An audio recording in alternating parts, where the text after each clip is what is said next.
So we're gonna do the technical. Some summits on. They fell. Yeah, one person, she fell and she left their legs or whatever. Oh. Yeah. So I'll mention it in my head, actually. In one sentence. What's that? I'm sorry. So I mustn't switch this.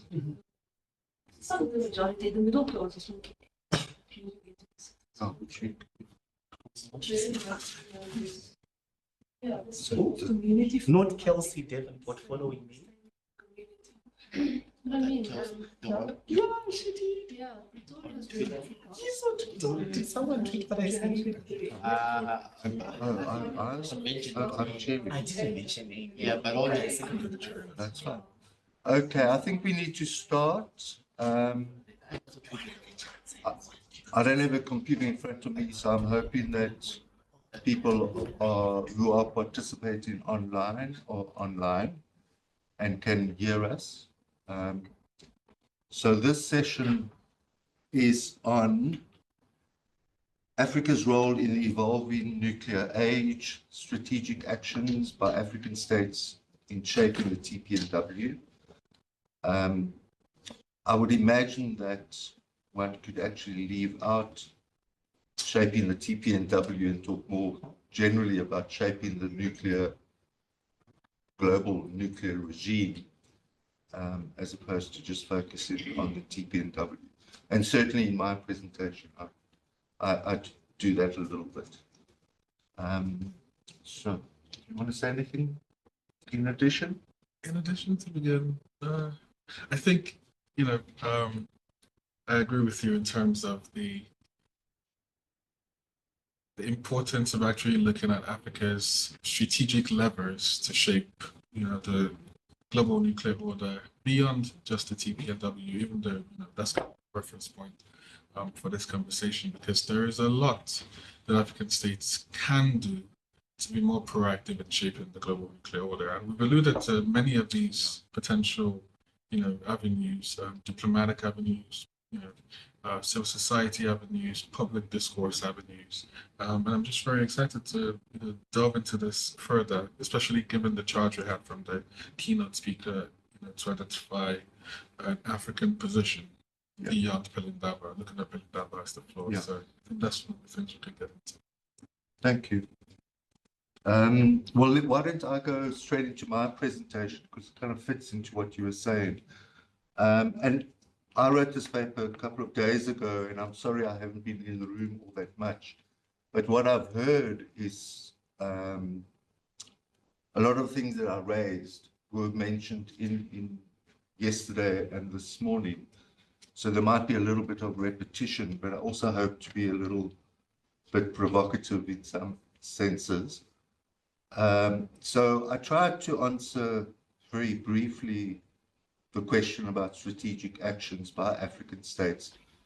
And the first one I identified, and what we spoke about as well, was the need for universalization of, for example, the TPNW in Africa.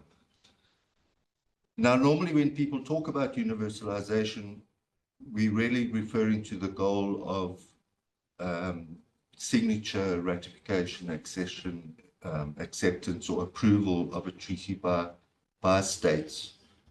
So in other words, increasing the number of African states parties to a particular treaty, in the sense of the TPNW. However, I think that we should bear in mind that, for example, with respect to the Treaty of Pelindaba,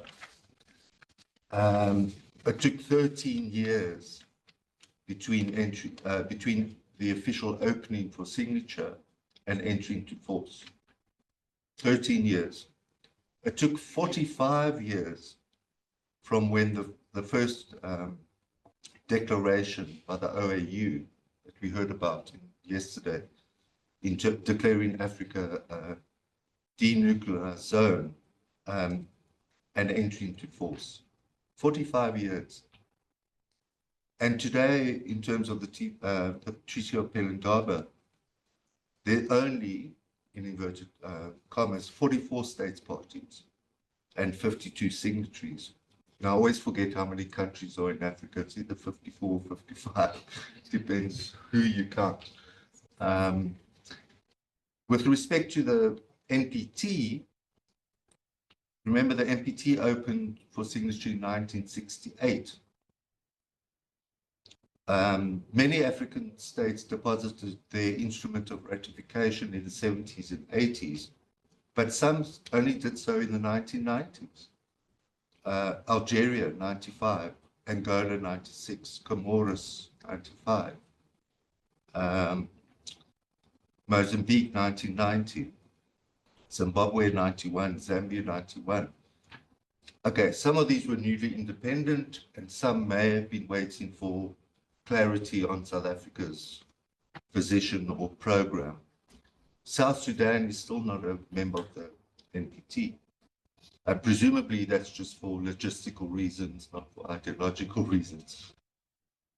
With respect to the TPNW, and I quote the nuclear weapons ban monitor, who says, it is wonderful to hear, no, I say, it is wonderful to hear that, quote, over 94% of African countries support the TPNW by signing it, ratifying it, voting in favor of its adoption. But the truth is, there's only 17. Day before yesterday, there were 16, but today there's 17 African states who are states parties and 17 that have signed. So all the point that I'm trying to make is it takes a long time for ratification or accession by African states. Presumably it might be true for other regions of the world. So for me, of course, every effort to be made to increase the number of states parties, as I can do, as South Africa is doing as chair of the universalization group. But we also need to be realistic. One must be careful not to fall into the trap set by critics of the TPNW, that the treaty will fail because of the impossible to achieve goal of full global membership. We all know that it's highly unlikely that the nuclear armed states will become party to the treaty. So we need to view the treaty as a means to effect normative change rather than see it as the end game. And yeah, I'm quoting Nick Ritchie from which university? York, that's right. So in many senses, I think they're more important things than devoting huge resources on getting more ratifications and accessions and trying to speed up or circumvent national bureaucratic processes. And these obviously include universalization of the norm and the principles of the treaty, and obviously the norm against nuclear weapons. Stigmatization of the use and threat of use of nuclear weapons. Projecting a united front against the idea that nuclear deterrence is a legitimate construct for some and not for others.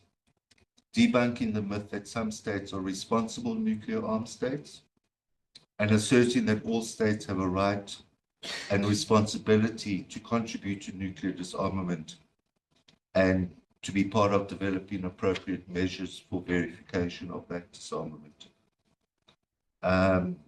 So let's just talk a little bit about universalization of the norm. Again, as Ritchie points out, the TPNW by itself is unlikely to lead to a world without nuclear weapons, but that an unequivocal legal normative prohibition based on a reframing of nuclear weapons in terms of the humanitarian consequences is an essential step towards that goal. So perhaps reframing in this sense could have been done under the NPT and the Treaty of Pelindaba and other treaties that have created zones. And we heard, I think, Johan yesterday saying that, let me leave that for now. I mean, we know that nuclear weapon-free zones, it's been argued that the creation of nuclear weapon-free zones constitute an important disarmament measure. But I would argue that the Treaty of Pelindaba, and in fact other nuclear weapon-free zones, are to a large extent treaties that further consolidate non-proliferation. And by non-proliferation, I mean prevent further spread of nuclear weapons. So in fact, if the truth be told, there is no nuclear weapon-free zone that has resulted in nuclear disarmament. None of them, right? An additional point, in my view, the use of the Treaty of Pelindaba to promote the peaceful use of nuclear energy on the African continent has also taken precedence over its provision to promote general and complete disarmament. And I think we heard from the President there's a lot of emphasis on the use of nuclear energy for peaceful purposes. And there are not many organizations in Africa dealing with nuclear disarmament. Yes, as we heard yesterday from Kellerman, African states, yeah, they call on nuclear armed states to pursue the goal, etc., etc.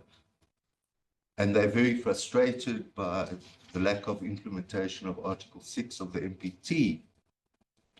But truth be told, again, in meetings, committee meetings, PrepComs, review conferences of the NPT, African states are focused more on their concern that the non-proliferation measures that they have signed onto should not jeopardize the full exercise of their right to apply and develop programs for the peaceful uses of nuclear energy for economic and social development.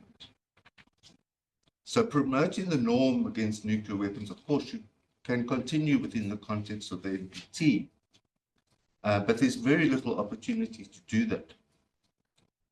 Only in general statements during the first week.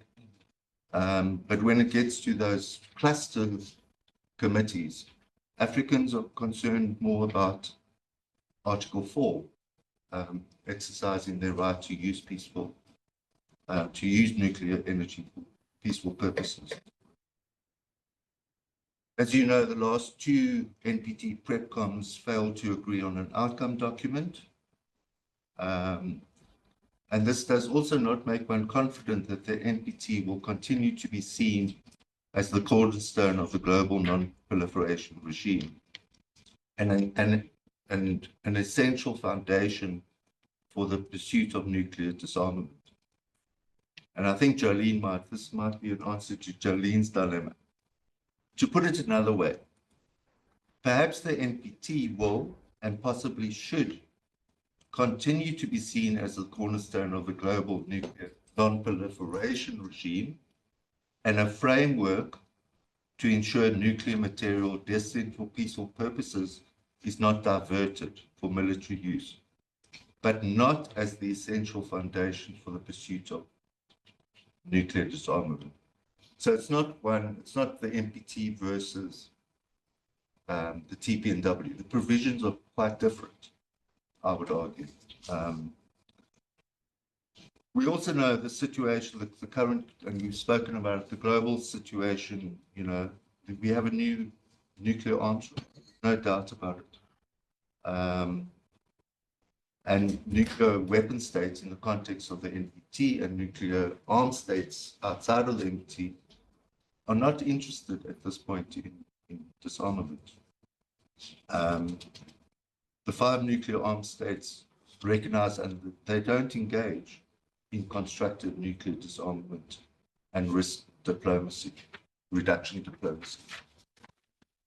And we can't blame Russia all the time.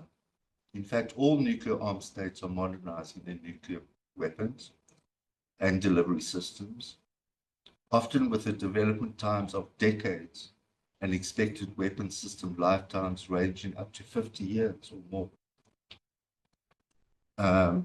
There's increased talk about nuclear live testing. There's activities going on at test sites in the US, Russia, and China, not just in Russia. Countries such as Sweden, Poland, France have indicated that they may be open to new nuclear sharing arrangements. So all of this doesn't bode well for nuclear disarmament.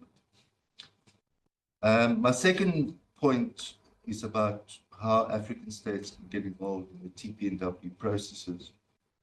The states parties to the TPNW recognize the need to consult with a diversity of stakeholders. And so there's an opportunity for civil society, for all states in Africa to participate. There's also a well-structured intersessional process, informal groups. And if we want to capacitate African states to be more active, they need to get involved in these committees. We're going to hear about victim assistance, Article 6 and 7. Algeria obviously has a key role to play there. I've been in some of these meetings, and there are very few African states who participate. And it's a learning experience. I mean, the thing about the TPNW, we're all learning. It's a young treaty. It's got to mature, and we need to help it mature and contribute to that maturity. The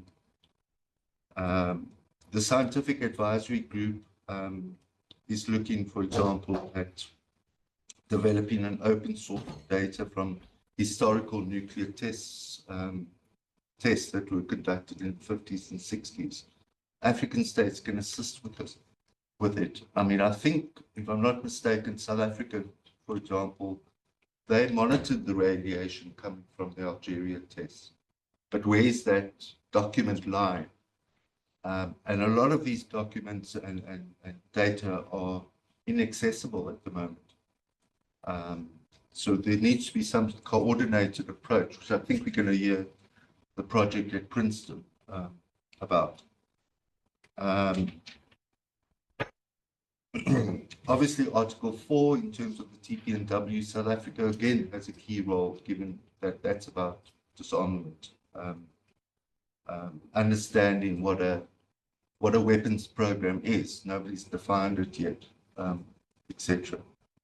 There's the gender focal point, which Mexico chairs. So there are quite a few things, and we're going to hear about the Austrian consultative process on security concerns from Ulla. So there's opportunity, not just to contribute, but to learn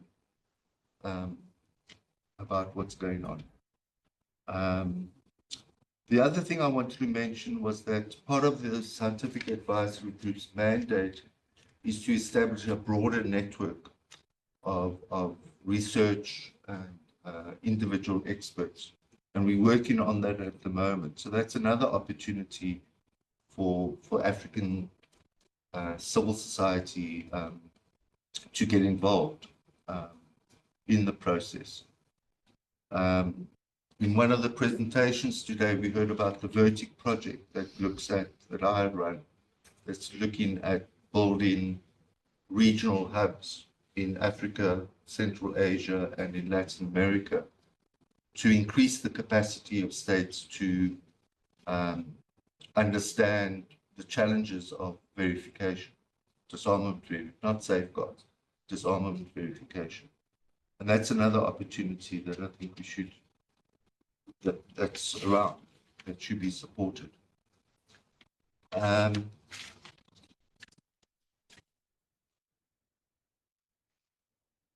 My next point is what I want to talk about briefly is I think there's a need for a common African position on nuclear weapons. And I think it might have been raised, maybe not in these terms.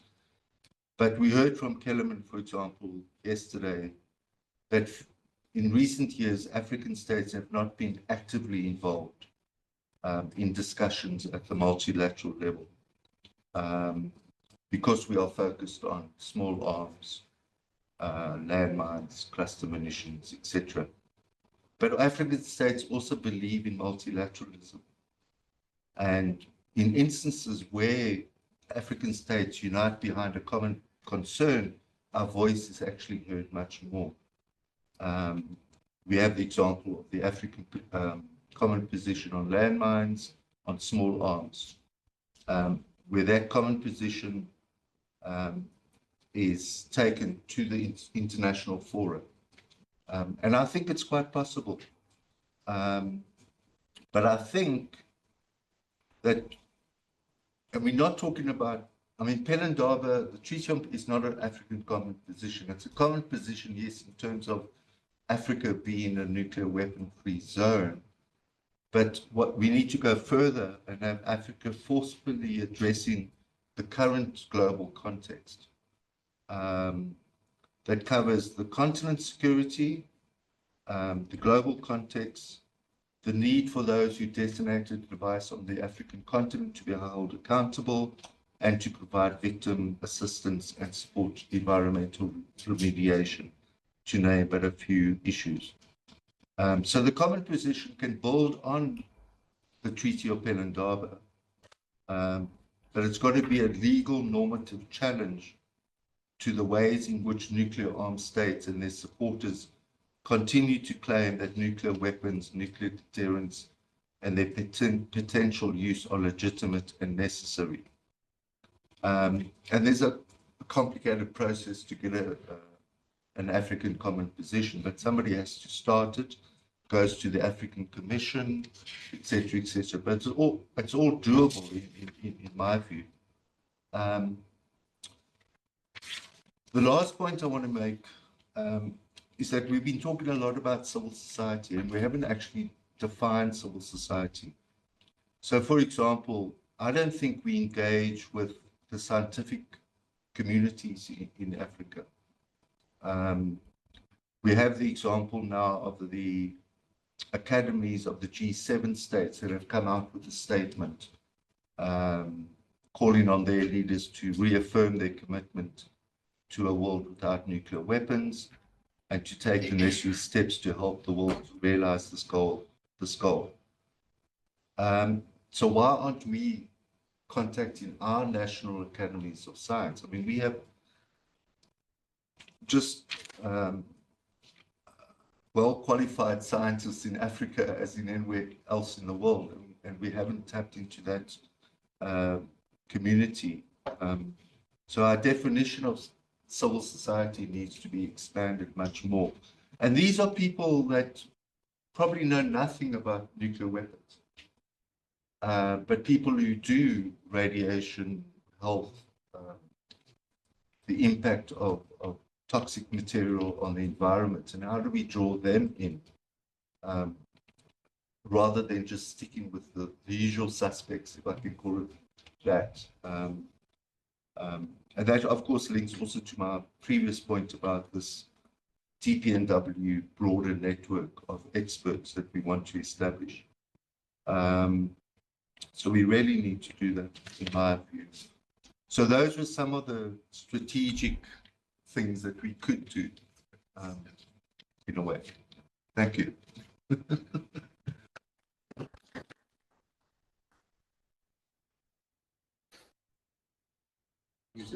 Yeah.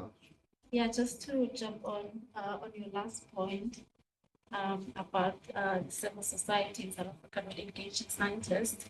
That's what I'm going to talk about because I have a scientific background. So I want to talk about how do we bring in the scientists into nuclear-related issues, and how can we leverage some of the expertise that we have in the region to address some of the consequences of nuclear testing that took place, for example, in Algeria. I'm trying to share my screen.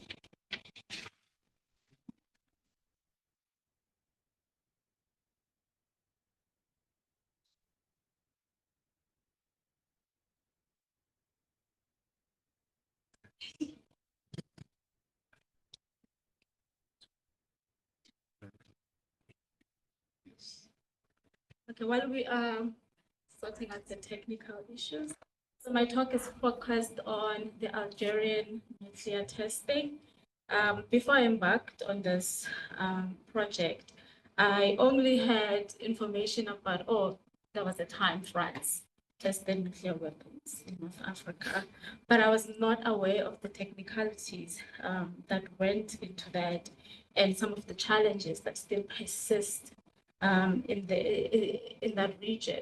So what we did with this work was to try and collect as much information about the nuclear testing activities that France conducted in Algeria, which is also a bit difficult because most of the information about the testing activities is still largely classified.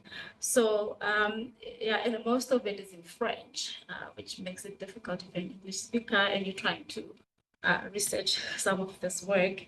So the work on the paper is written in such a way as to give the scientific community some of the background knowledge regarding the nuclear testing in that region, and also coming up with practical objectives on what can be done by the scientific communities in the region, sort of creating their own and proposing their own solutions on what can be done to address victim assistance and also and also promote environmental remediation.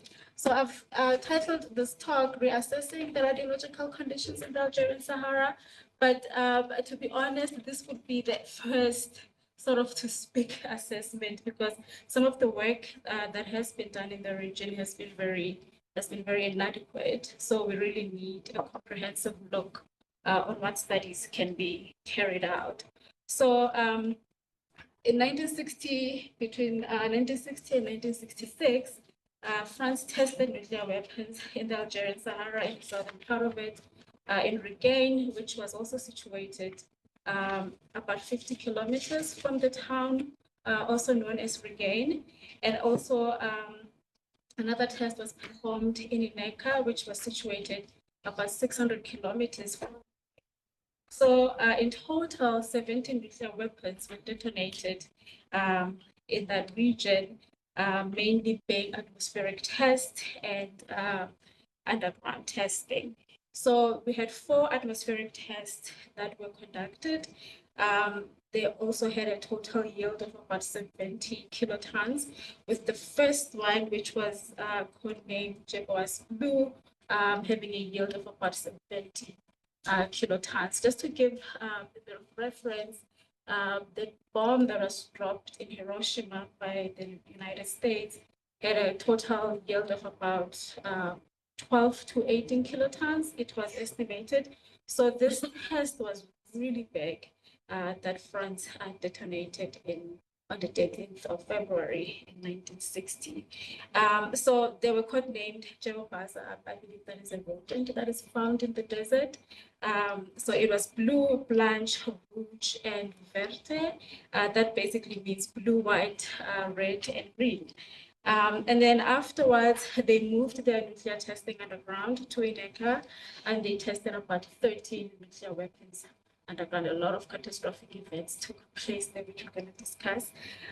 So 11 of those tests were conducted after 1962, after Algeria had received independence from France. So just to look at some of the preparations and some of the activities closely that took place in the region, what had happened was the scientific group that was involved in the testing for the French test had gone to the Nevada test site. It's called the nuclear security test site now in the United States, to sort of learn how to carry out this test, what could be the impact of this test, and also to just get guidance from the Americans. So when they came back, they had categorized, the people that would be impacted by this test. So in the document that was published by the French Senate in 2002, it reveals that about 24,000 people took part in this test. Those involved your military personnel, your testing personnel, also some of the general workers, which mainly involved local communities and nomadic communities that are based in Algeria. So what they also did was put radiation monitoring networks around the Sahara and also in neighboring countries to sort of measure the radioactive fallout that will result from the test.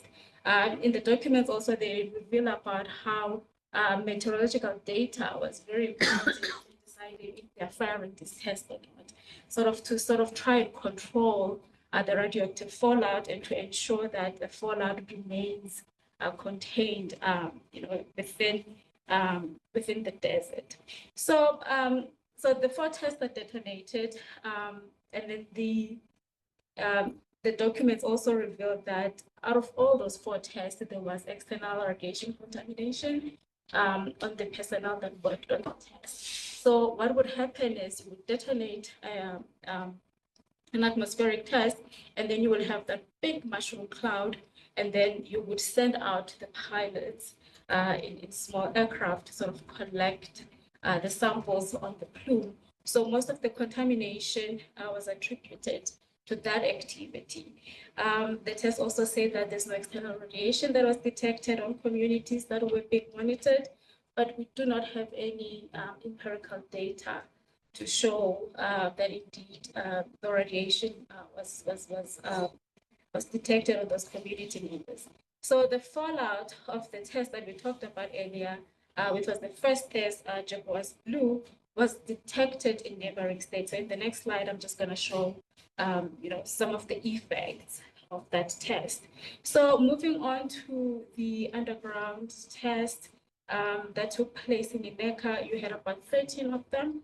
4 of these tests were not fully contained.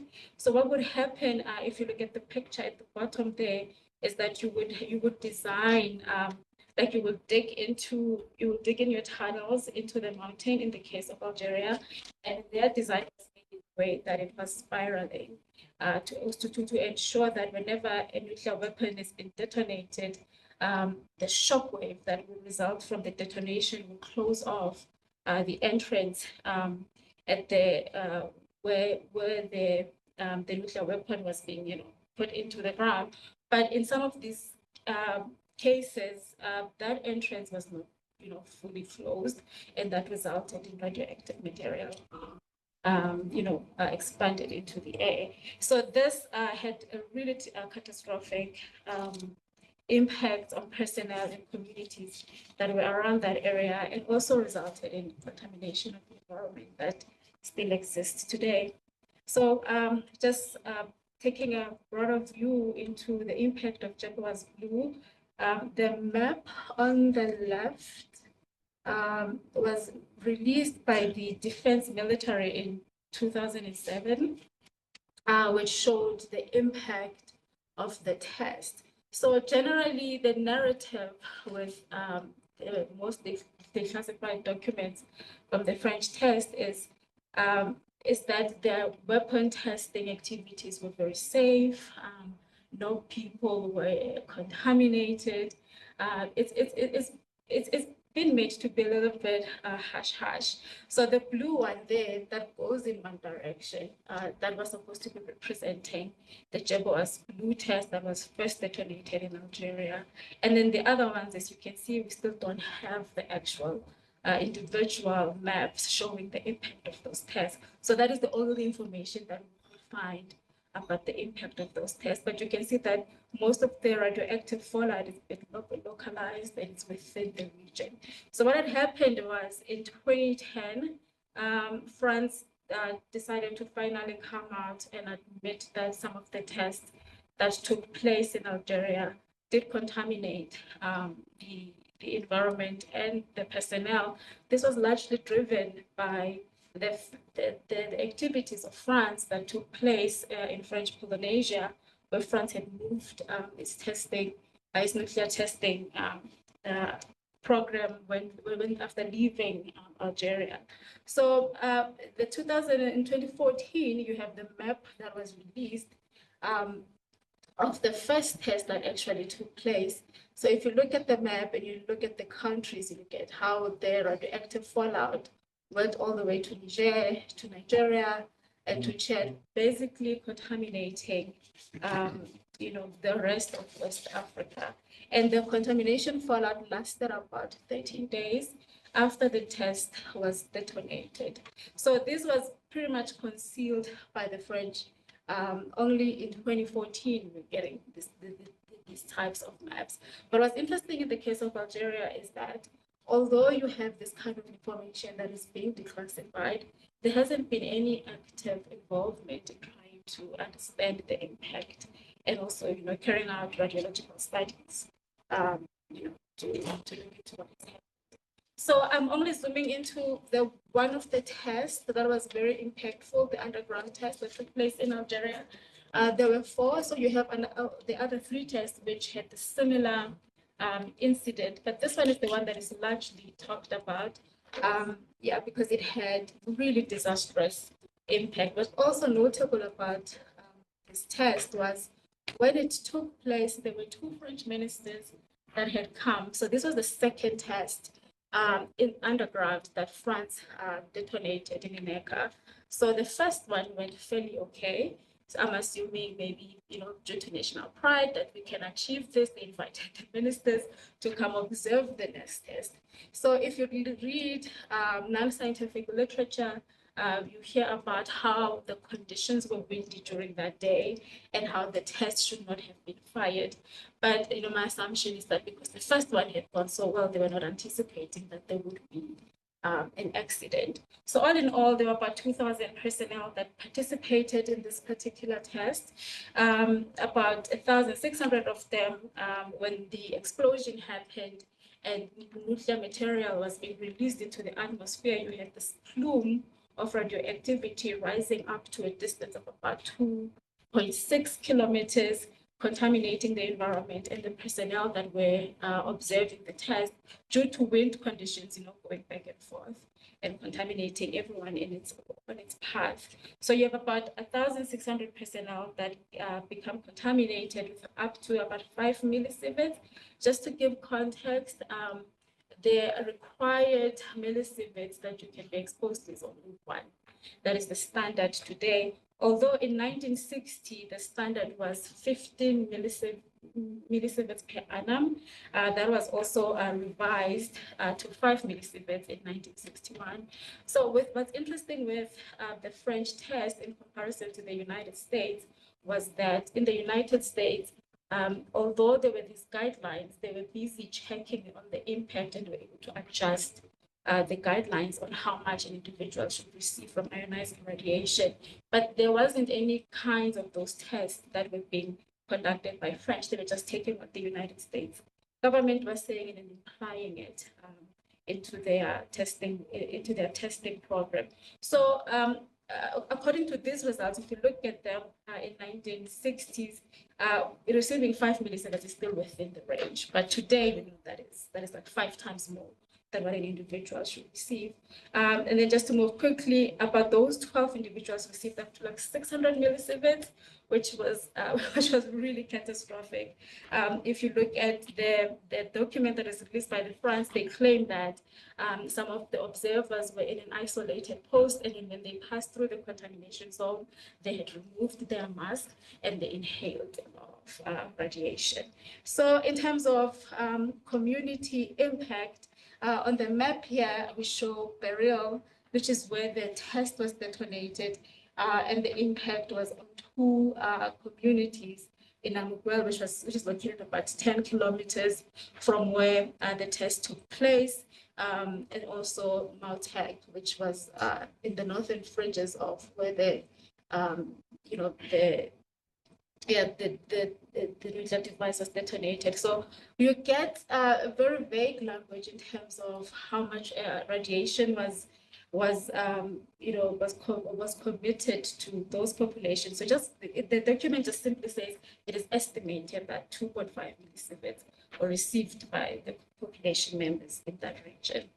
All right, so just to look at the current environmental contamination concerns that are currently prevailing in the Sahara, you have contamination that took place in Regain. If you go on Google Earth and you zoom in to the location where the test took place, you can still see some of the scarring that occurred during these detonations. In Ineka, the second picture there, it shows some of the radioactive material or the lava that was ejected out of the tunnel when the burial accident took place. And I mean, it's very radioactive. Some of the two issues that I've been spoken about yet is, the front activities when they left, the Algerian test site. Most of the nuclear waste was buried under the sand. ICANN France did a wonderful report that was published in 2020 that details the activities that took place when France, disposed of nuclear waste and some of the nuclear waste related material that, they just, opened up trenches and they put everything and they covered it with sand, and they've never given Algeria, the locations of where these things are. So there's still conversations going on about, Algeria trying to get information about where this waste has been buried. But as far as I know, up to now, that hasn't changed. We still don't know where this nuclear waste was buried in the Algerian Sahara. There were also some safety of non-critical tests that were done. So these tests are usually done to simulate a nuclear accident to see how the contamination will spread should you have a nuclear weapon falling. The United States is a really great example. They call them broken arrows.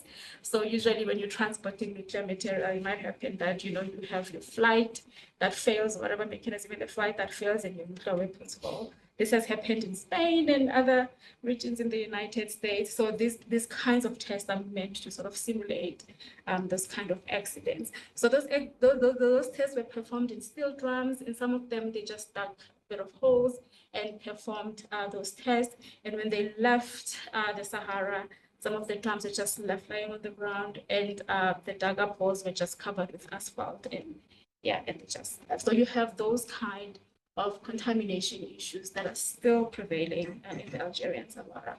So in 1999, the Algerian government then, invited the IAEA to conduct a preliminary assessment on the concerns that they had regarding the site. So in short, they went there in 1999. They did a 5-day visit. I think Leila talked a lot about yesterday on how inadequate some of the findings of the IAEA had been. So in the report, I do go a bit into detail about, the limitations of the findings that they did. There are some limitations that are in the report that the IAEA acknowledges, such as the number of samples that were collected. For example, they do acknowledge the fact that the number of samples that they collected was very little to be able to draw any meaningful conclusions. However, when you read the conclusions that are being made in the report, it is very suggestive to say there's very low activity that's still prevailing in the region, and therefore there isn't a need for a more comprehensive setup. So that is the language that is in this. I'm not gonna dwell a lot about this, but essentially, just for the scientific communities, the statistical difference between the number of samples that are collected and how large the area is does not make sense for you to be able to draw a conclusion to say this is the inventory of radionuclides that exist, this is their distribution, and this could be then their impact. So as scientists in the region, we really need to look deeper into these details. Also, the type of measuring analytical techniques that were applied in coming up with some of these conclusions, they were mostly bulk. So in bulk, it's sort of like you average your samples, and you measure, and to get an idea of what's happening. So in the case of Algeria, there hasn't been what we call like characterization of these radioactive particles that are in the environment. But I will talk a bit more on that when we talk about implementing a comprehensive environmental monitoring plan. So just to touch a bit on one of the important findings that the IAEA made was, identifying exposure pathways that are still prevailing in the region. The Algerian Sahara is known for its sandstorms, so there's a worry that during the sandstorm, some of the radioactive material particles can be resuspended into the air and they could be inhaled. There's also concern about nomadic communities that will travel through the area and there are cables feeding on some of the vegetations or drinking water from the wells that are inside the area. There's a worry that some of the material could leach into the plant material, into the water material, and that could in turn be incorporated into humans. So some of the dose estimates that the IAEA are given there below. So if you're in brigade and you are there for 30 days, you could receive about 1 millisievert. If you're in aircar, especially where the lava was ejected, it will only take you 2 days. That's just to give a rough idea of how radioactive the sites are. So just to quickly look at environmental contamination and remediation, also look at victim assistance, talking about some policy responses that have happened in the region. I'm not gonna look at the summary of the results. I think I've touched on that a little bit. So some of the challenges that we have is that we don't have any data on the effective radiation doses that were received by the members of the public, also for the personnel that worked in the tents. Most of the external radiation dose data that we have is roughly estimated. And also when the IAEA went to conduct its studies, there was no community engagement to find out the experiences of the community there, or to sample some of the, like food samples or soil samples in areas where they live. So also there has not been any environmental contamination studies that have taken place in Algeria, at least not to an extent that is comprehensive enough to provide a good picture of what's happening in terms of the radiological conditions. So in 2010, I've touched on this with the Lone Marine Law that was passed by France in addressing its consequences between Algeria and French Polynesia. There's a list of about 23 legally recognized cancers that France is willing to compensate.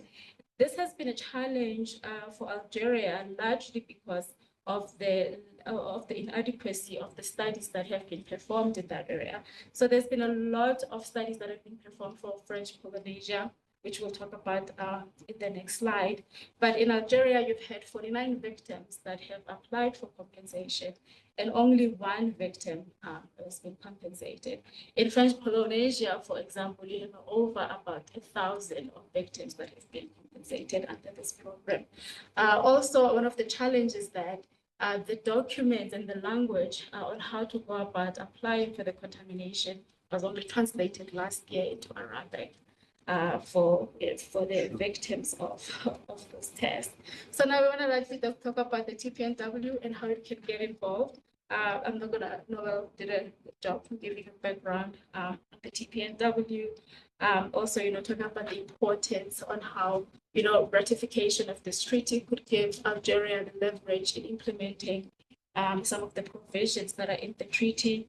So what's next?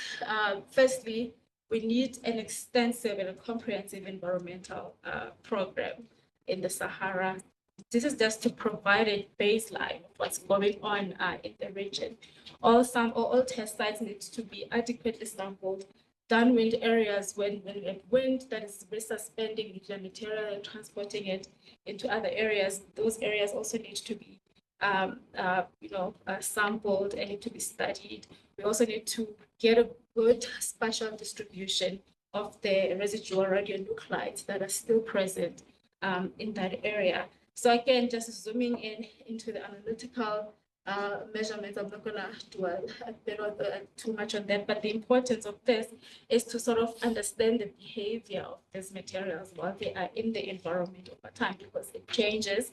Also to get an idea of how much of this material that exists, how the tiny particles, how much of them contain plutonium that can be inhaled and causing adverse effects of it into individuals. So we proposed the use of drones, for example, to sort of, because the Algerian Sahara is very wide. So in the paper, we talk about the advantages of why would drones be able to sort of fast track the process. So what you would have is that you would have a drone, and then you would mount a radiation sensor on it, and then you would just fly it over the contaminated areas, and it will map out some of the radiation activity that is there and identify hotspots, which could then in turn allow scientists to be able to monitor those effectively. So another important one that could be done in the immediate is the reconstruction of the radioactive fallout.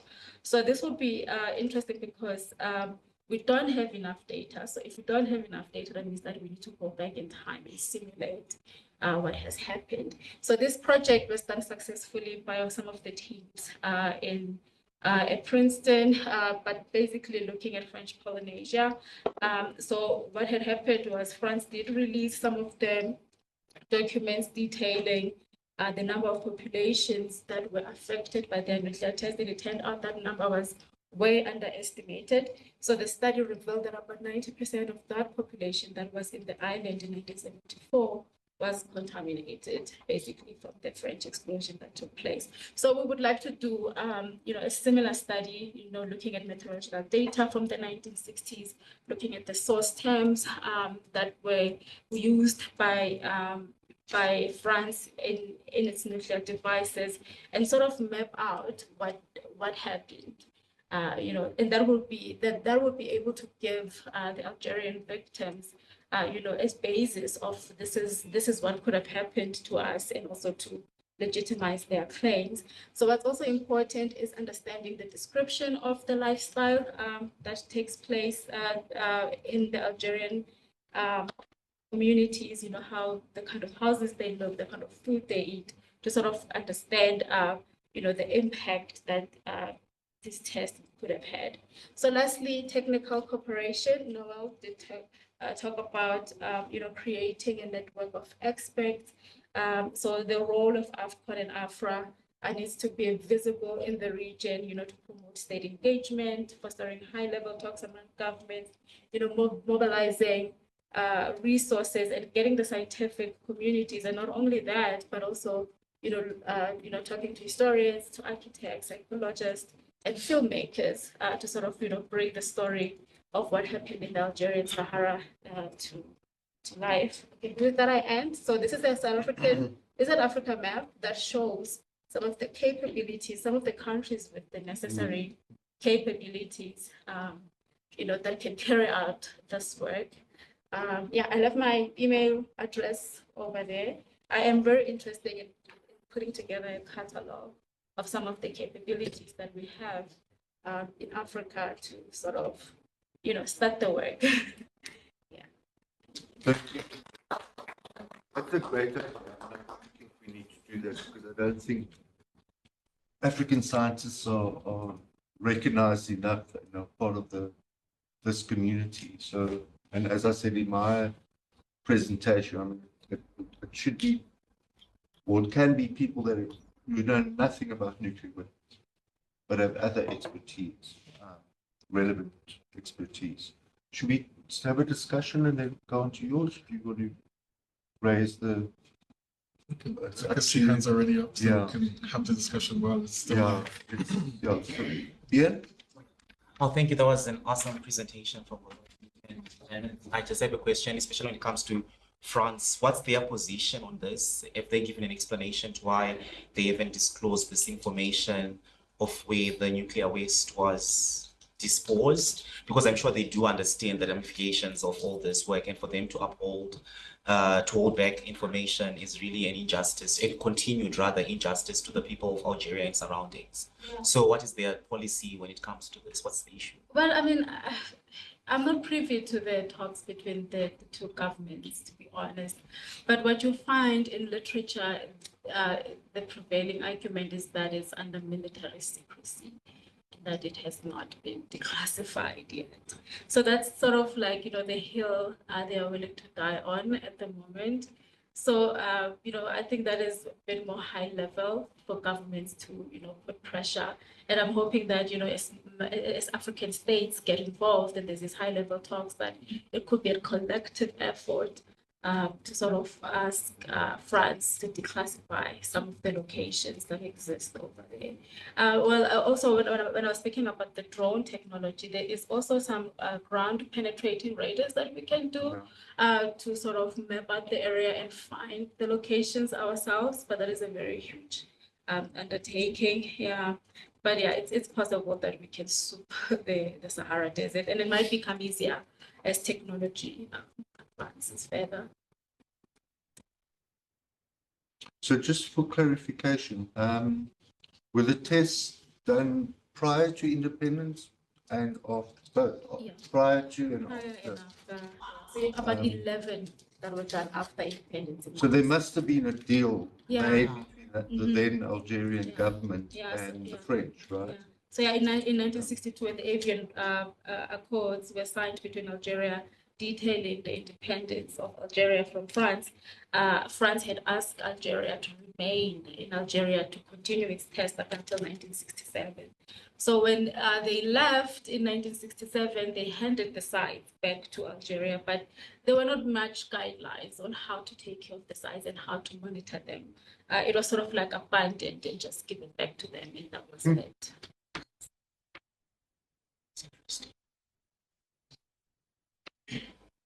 Jolie? So I think this work that you're doing is so important. Not just, I think it's very important to have victim assistance and to have redress, but it's also important as a deterrence for future. Yesterday on CNN of all places, they had the Ukrainian prosecutor general, and he spoke about the information that they are collecting on Russian bombs, and it's systematic. And they're doing it because for them there must be justice for victims. At some point, this war is going to end. The victors will probably have some time, whether it's Russia, to dominate the narrative, but not forever. At some point, this will come out, it will become declassified, and there will be justice. And for me, the TPNW narrative is so it's so profound, because what nuclear scientists working on nuclear bombs need to know is that you will have your day in court. If there's an accident, you will be tried for genocide. You knew. We told you. There's a legal framework, and there's a whole body of international law. So for me, it's really important to just do this also for the future. For now, we might not believe in international law anymore, what's going on in the Middle East, other parts, but there will come a day. We have to believe that at some point the zeitgeist will change again. Yeah. That's true. Especially, in the case of, the African context, a lot of the injustice have happened at the time where there wasn't a lot of treaties or agreements in place to say, if you do this particular thing, then you would be put out. So the TPNW does provide a very good legal framework, going forward, if somebody is to test nuclear weapons in the region again, or in another state that is not a nuclear weapon state, that they will. So what I am hoping will happen with this work going forward, getting like scientists and all the technical experts in Africa involved, so that when it comes to the TPNW, because we were sort of like the parents that founded this treaty, that we are not being left behind on the technical aspects of it, that we are not, taking the back seat and then letting other nations that have more capability than us, take the lead. So Algeria does provide a good platform to also, enhance that capability amongst Africans to say we can do this, and should there be any redress in other parts of the world, that we can be, an example of what to do, and we can also be in the position to go out there and assess. So.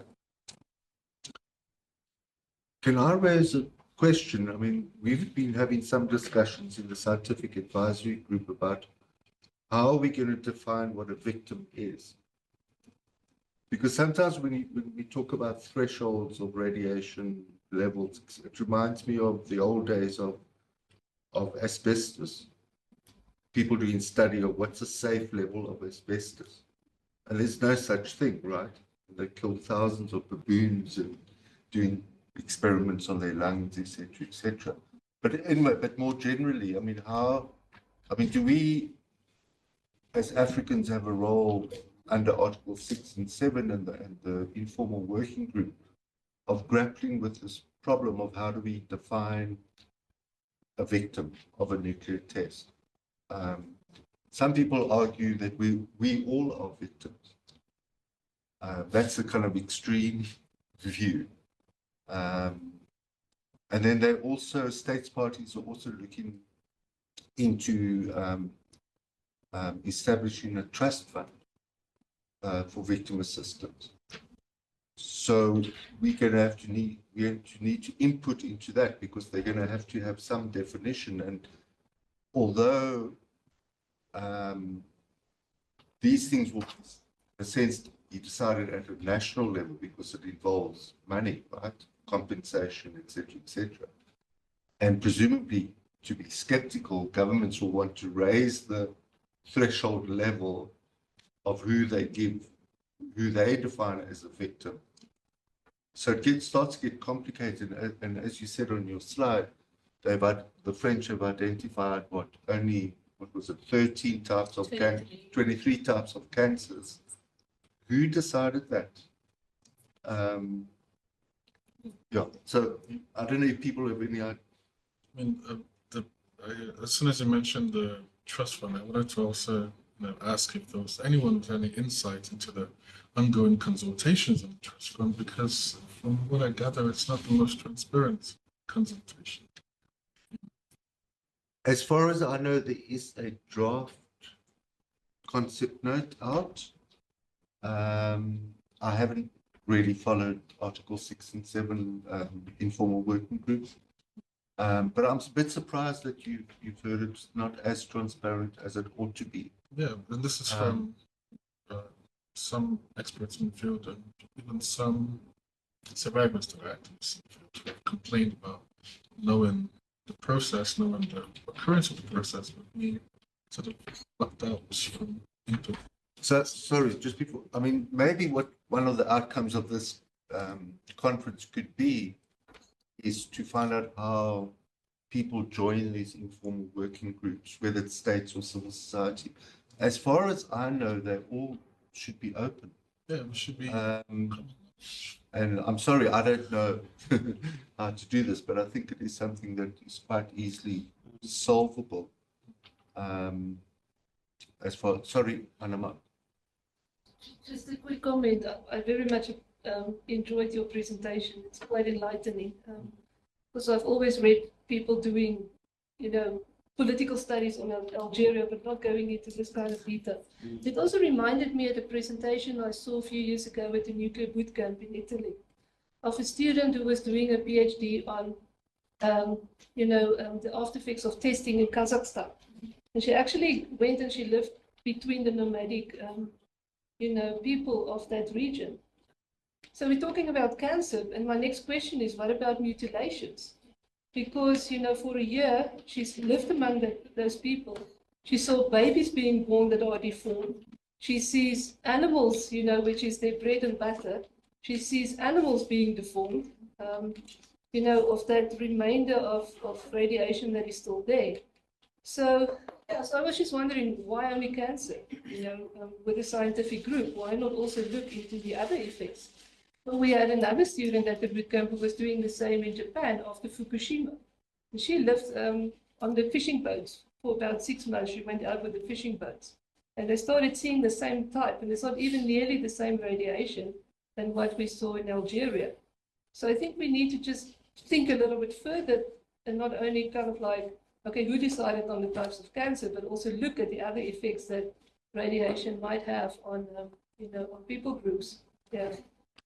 Yeah, that is correct, because I think that was my point when I was asking the question yesterday. I want to are there any African frameworks that we have in place to address victim assistance on our own, because we need to define, depending on what has happened in our regions, on the effects of that, instead of relying on somebody who's writing our history for us to say this is what is more relevant. So we also need to define for ourselves what is relevant. So when you look at some of the testimonies from Algeria that you could find, although those they're not in a very legal way that you can quote when you are writing an article, for example.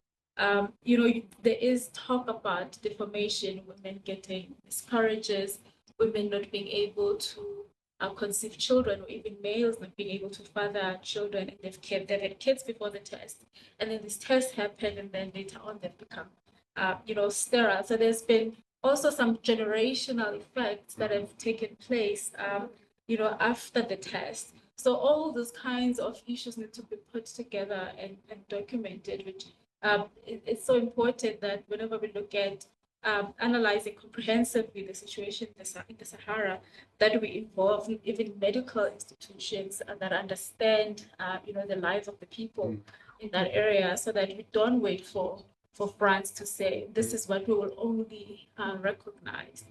Because when the Lone Marine law was passed, it was only 21 cancers that were recognized, and then they were just extended by 2. And I'm not sure what was the story of adding the additional 2 cancers, but yeah. So far, it's under that law, it's only those 23 that are legally recognized. So I'm guessing if you come with something else and it's not on the list.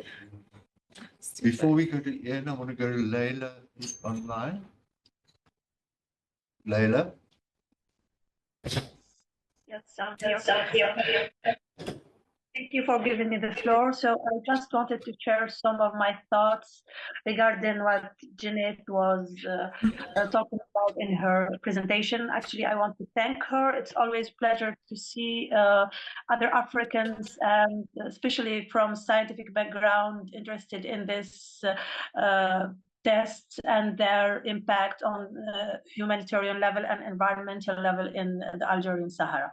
So I will share a couple of thoughts, and maybe I will also want to hear what you think about it, because actually I'm maybe sharing some knowledge and then also questioning some things that I need, and at least I want to hear what you think about it. So as you mentioned, some of the tests those tests resumed after Algeria's independence in 1962. But if we if you take it in this, you would say that that means that Algeria was consent to the tests being conducted on its soil, though they were all those that happened after the independence were underground, and the other 4 atmospheric happened while Algeria was still under French colonization. But the thing is that those tests in themselves were part of let's say, in this war of liberation and in this imminent liberation that was coming. France saw this. The French knew that they would not hold on to Algeria for too long. So when they decided to actually do the test in 1960, there was already bloody war and battles in the north and even in some territories in the south. So what happened is that with the battles going on and talks about imminent independence, which was preceded by negotiations, they decided that they should do what they have to do in Algeria and use this territory territory in the Sahara to explode their weapons, to explode those nuclear devices and have their nuclear tests, and and to go on and declare that they are a nuclear power, for the world to know that, at the expense of the Algerians' safety and the Algerians' environmental degradation of their soils and their Sahara. And what happened actually is that those tests, when they happened, they hampered the negotiations. And there were at a moment where the French just said to the Algerians, if you want liberation, so we will give you liberation, but we need your Sahara. We need this vast Sahara that we think it can accommodate our nuclear experiments. So they did suggest that Algeria would be granted, not granted, because it was never granted, but that an agreement to come to terms with the colonization and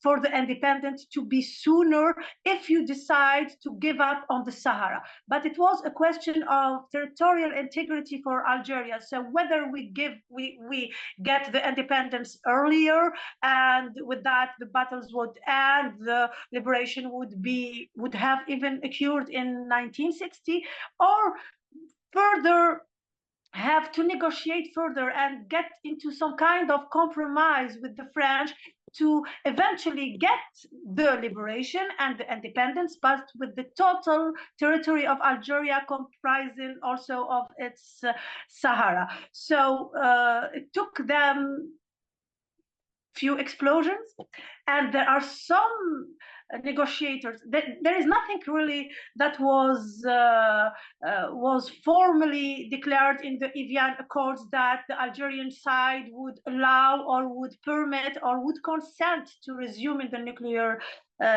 tests in the Algerian Sahara after the independence. But it was like a compromise that we will give you a lease of 5 years to wrap up your secretive nuclear program, because it is only understandable that a nuclear program would be secretive. So we would give them the 5 years to dismantle their installations and to make and to put a wrap on this program in Algeria. What happened? They used this 5 years to further do more tests.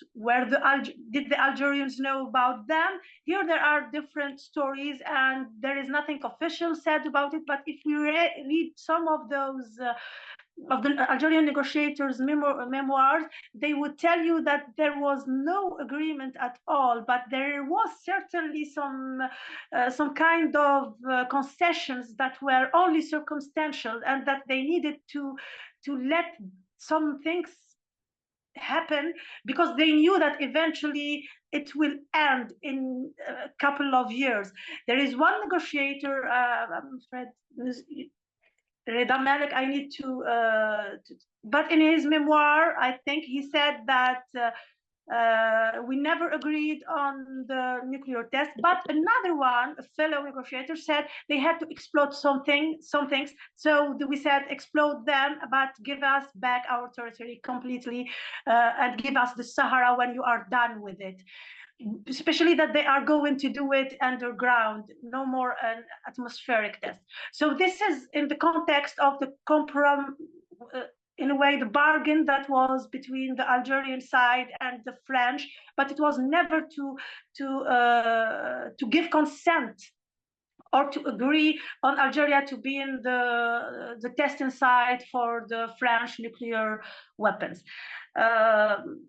Another thing about the reparation, the indemnification, the contamination of the Algerian territories, I mean the Sahara, there are actually, I heard Jeaneth talking about drones and ways to get in some scientific cooperation. This is something that we would wish for, especially if it is in an African.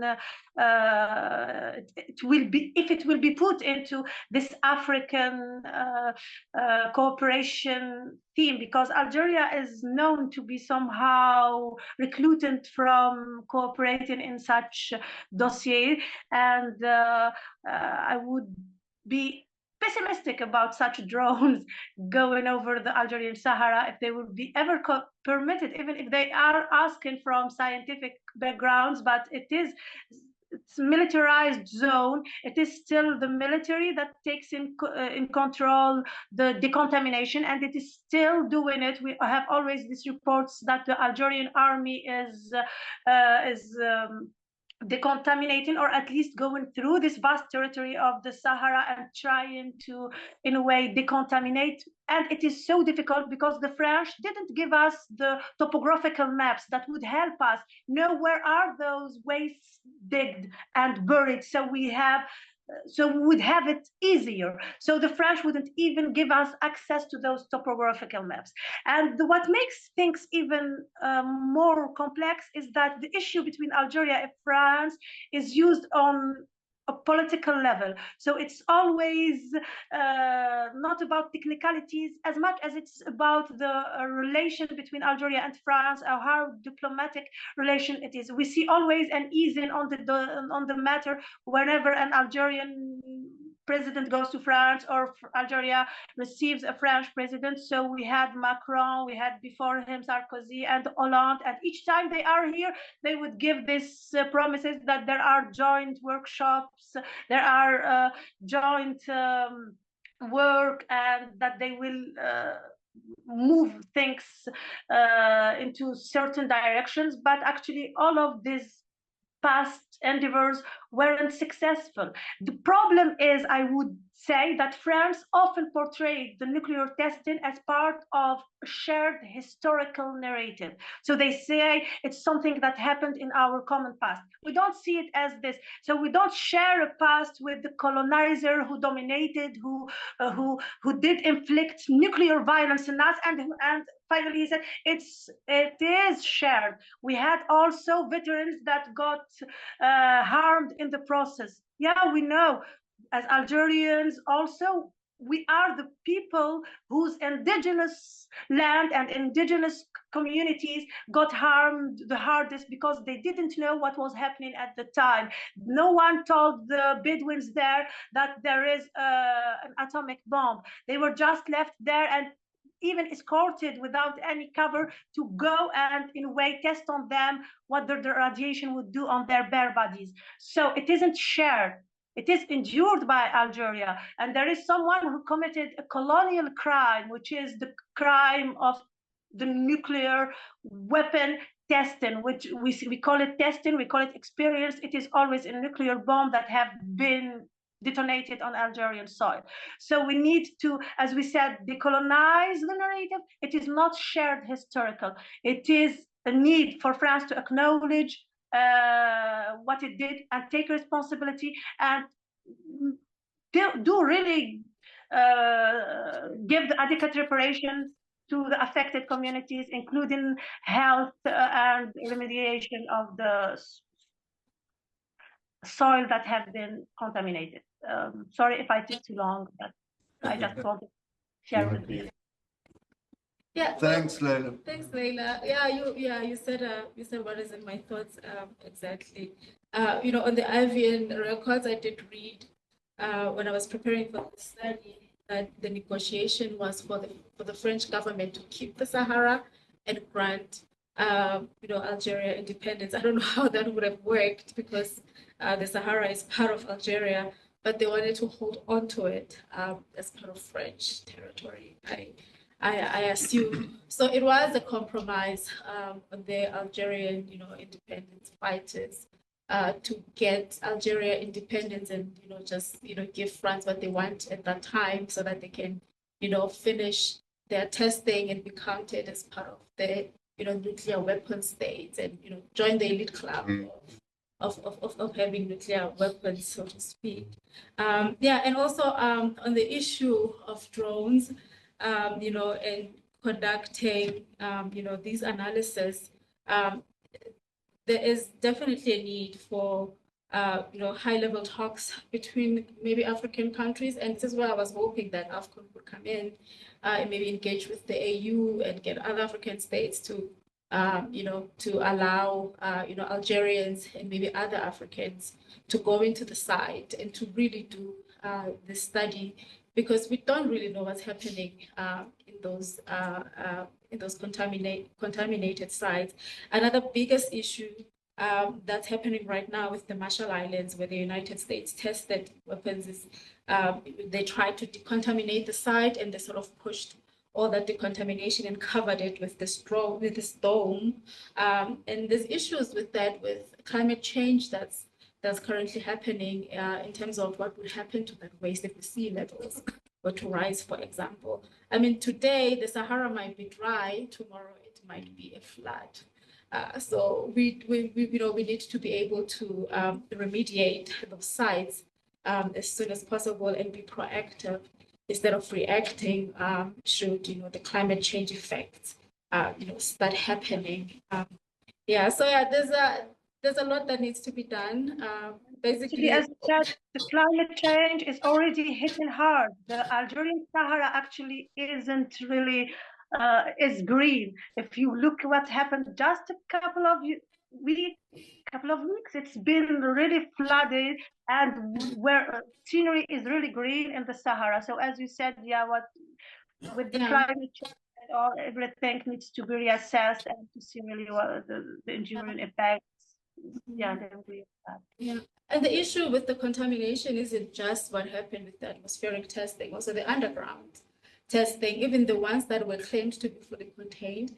There's a study that was published by Stanford last year in November that details how these radionuclide materials are able to migrate into groundwater. The Nevada test site, for example, they do also Hanford in the United States.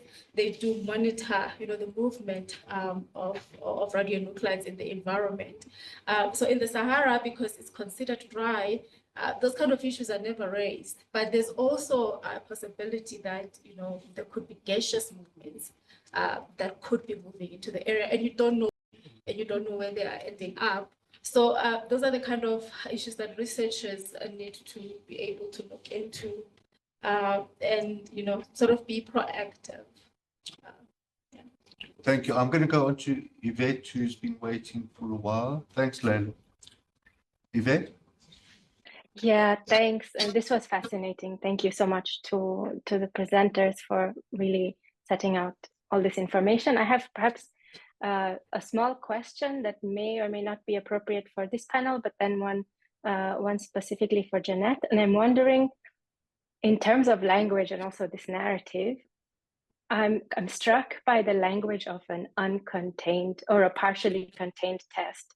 That is, there's like euphemistic undertones there, and wondering whether there's scope for researchers like yourself who are working on these things to maybe introduce I don't know what language could come up with, but like a failed test or a test where containment failed, which sort of has a different, there's a different vibe when you hear partially contained versus we could call it something else that actually speaks to the impact.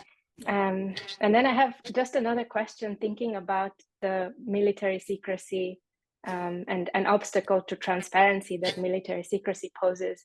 And in this case, we have France, which is holding lots of classified information, and different communities of stakeholders that have an interest in that, in sort of getting beyond that military secrecy barrier.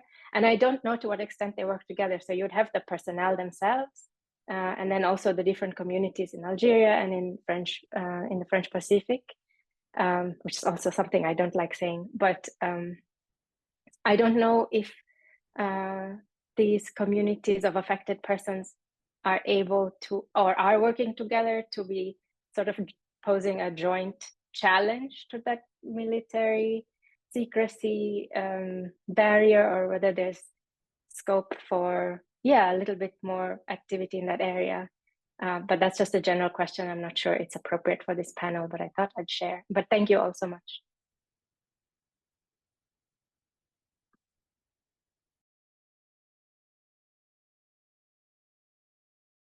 Partially contained, because when you detonate a nuclear weapon underground, the release might not be immediate, like in the case of the barrel test.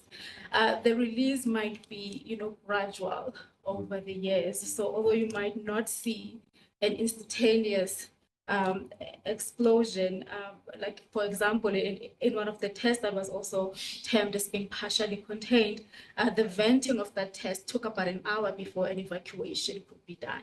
So yeah, I agree that over time you do get these materials that are coming out of the ground, and I think we should definitely, as a scientific community, named it as what it is. It was a failed test.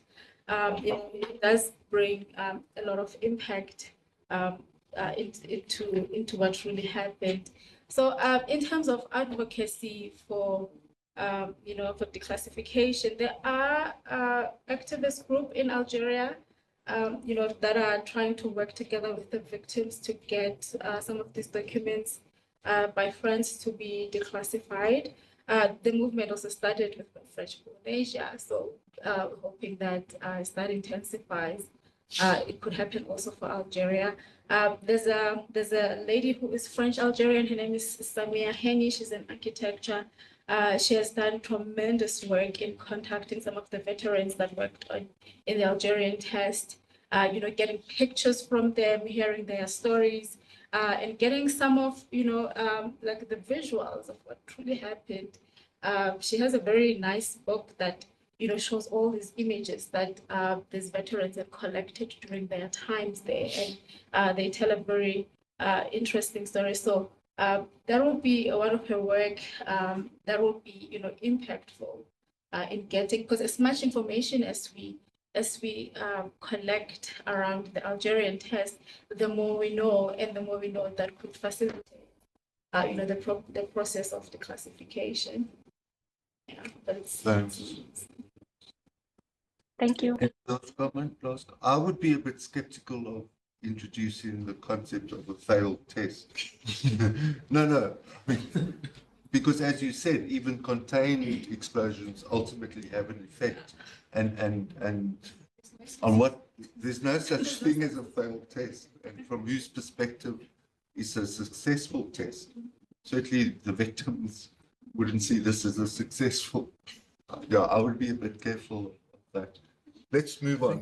I was actually still thinking about Yeah. that. I think the spectrum of adjectives should be something like leaky or very leaky test or something, because success or failure already reproduces this power dynamics, but wonky test or something that really shows not only that it was an unsuccessful test, but that it had immediate impacts. Well, I mean, some people argue that the bombs on Hiroshima and Nagasaki were tests, so and also, I think one has to be careful. I think even the concept, okay, we're going deep into this before I start, but I think it's important. Even the concept of like tests, from the point of view of the survivors and the victims of tests, these were detonations in their homeland. Yeah.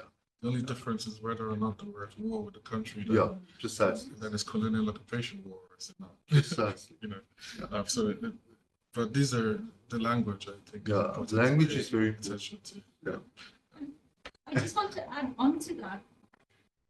Tests have this idea that it's not real. We should call it nuclear use. If you look at the message that was sent to whoever oversaw, the general that oversaw this, by de Gaulle, hooray for France. France is prouder and it's stronger. That was nuclear use to show something to the world about France. It's use. It's nothing else. It's not, we're just going to have a little taste here. It had a purpose to show France as something. And it had an impact. Today, still, when we think, what can Putin do nuclear-wise? They would say, well, he can test. That's nuclear use. Thank you.